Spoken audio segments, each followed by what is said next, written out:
Fabulous Hanover on the outside, getting some play as well. Post time for the fourth, here they come. And away they go.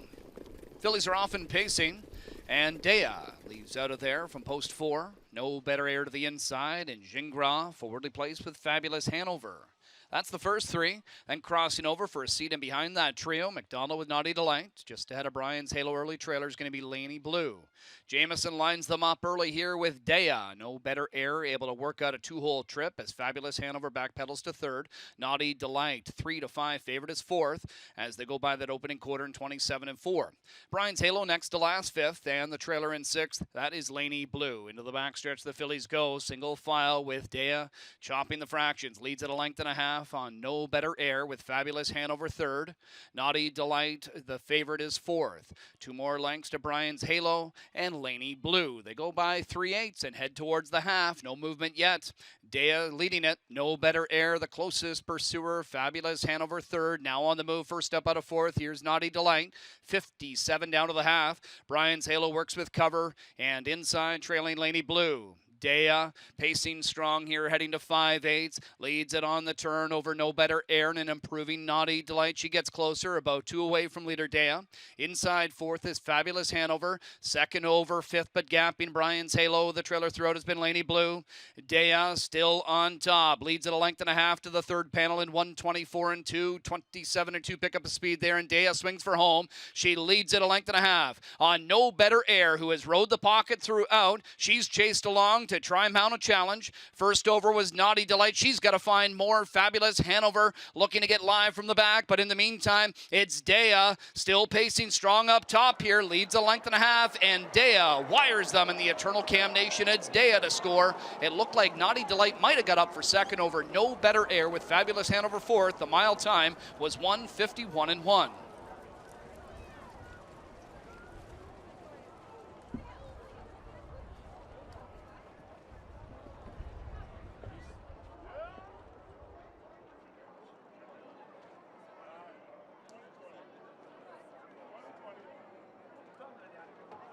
Rode the pocket throughout. She's chased along to try mount a challenge. First over was Naughty Delight. She's got to find more. Fabulous Hanover looking to get live from the back, but in the meantime, it's Dea still pacing strong up top here. Leads a length and a half, and Dea wires them in the Eternal Cam Nation. It's Dea to score. It looked like Naughty Delight might have got up for 2nd over No Better Air with Fabulous Hanover 4th. The mile time was 1:51 and 1.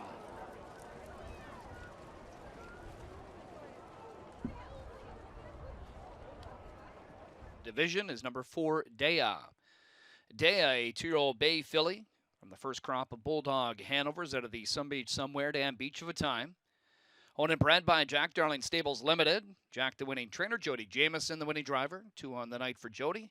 Dea now a Grand Circuit winner as she notches her 4th victory of the season in 6 opportunities. 1:51, the mile time for 4, Dea.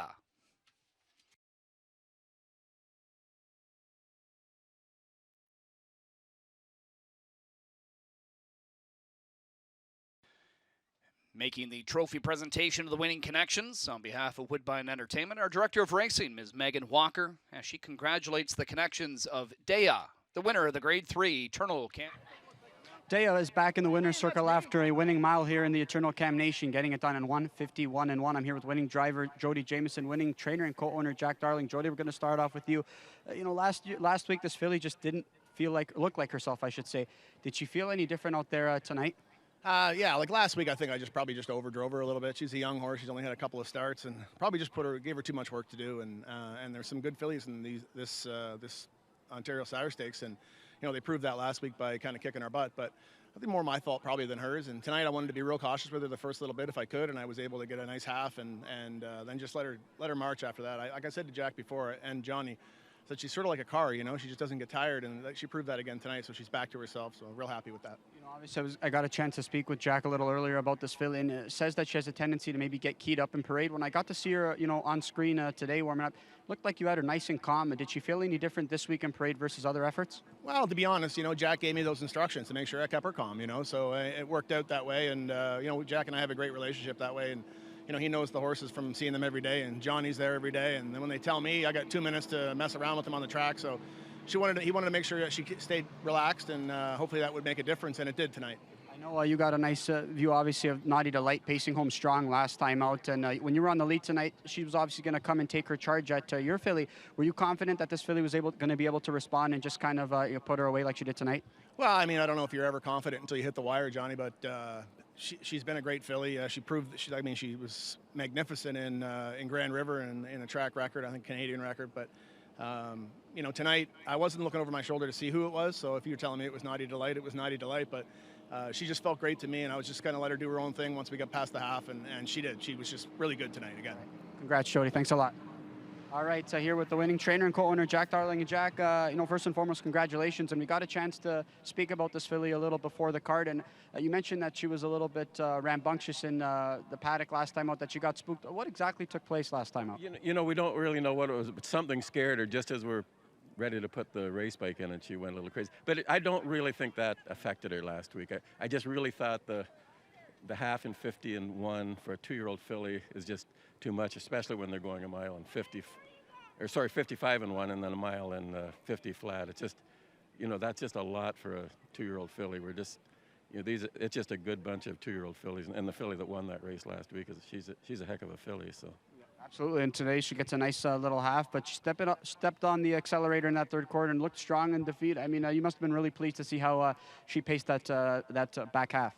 I was really relieved to see that, because I was actually nervous going into this race, just praying that she would bounce back to what she could do. But sometimes they just don't. So I was really relieved to see that. Obviously, she's raced some pretty big miles. She's raced exceptionals throughout her young career. For her, what's next on her stake schedule? Because I know she's got some stuff provincially. Does she have anything else in terms of Grand Circuit? Yeah, she's in the big stakes here. So I know there's a sire stake. I think it's back in 6 days, and I'll probably skip that, and then whatever the stake race is after that here. She's a great lady, I think it is. So yeah, so we'll aim for that.